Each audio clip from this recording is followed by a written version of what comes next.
விழுப்புரம் மாவட்டம் எக்கியர்குப்பம் மீனவ கிராமத்தில் 10 அடி உயரத்திற்கு அலை எழும்புவதால் 300 படகுகள் பாதுகாப்பாக நிறுத்தி வைக்கப்பட்டுள்ளன. இதுகுறித்து நமது செய்தியாளர் மகாராஜ பாண்டி அளித்த கூடுதல் தகவல்களை பார்க்கலாம். 3 நாளைக்கு மழை இருக்குன்றாங்க. இப்போமே நீங்கள் படகுகளை பாதுகாப்பான இடத்துல வச்சுருக்கீங்க. புயல் உருவாகி மழை வந்தால் உங்களது பாதிப்பு எப்படி இருக்கும்? நீங்கள் என்ன செய்ய போகிறீங்க? எங்களுக்கு இது வரைக்கும் மேலிருந்து என்ன ஏதுன்னு கேட்கவில்லை. புயல் உருவாகி போச்சு. தமிழ்நாடு கவர்மெண்ட்டு ஓவராக சொல்லி எல்லாருக்குமே ரெடி பண்ணி வைக்கிறாங்க. ஆனால் எக்கியர்குப்பம் கிராமத்தில் இன்னும் யாரும் என்ன ஏதுன்னு பார்க்கல. 2 அடி இருந்த கடல் இப்போ 10 அடிக்கு மேலே வந்துக்கிட்டு இருக்குது. இருந்த போட்டெல்லாம் திக்காந்து நாங்கள் மேலே கொண்டாந்து வச்சுட்டோம். போட்டு வைக்கிறதுக்கு எங்களுக்கான பாதுகாப்பான இடங்கள் இல்லை. நாங்கள் வாழ்வாதாரத்தில் வேறு ரொம்ப கஷ்டத்தில் இருக்கிறோம்.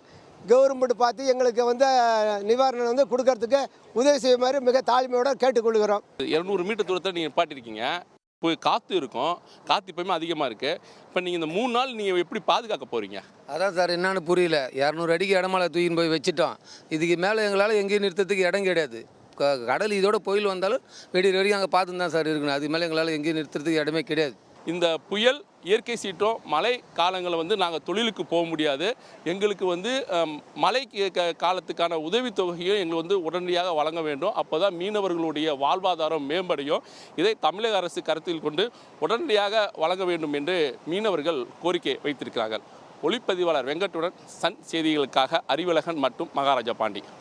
உடனுக்குடன் செய்திகளை தெரிந்து கொள்ள சன் நியூஸ் பெல் ஐகானை கிளிக் பண்ணுங்க.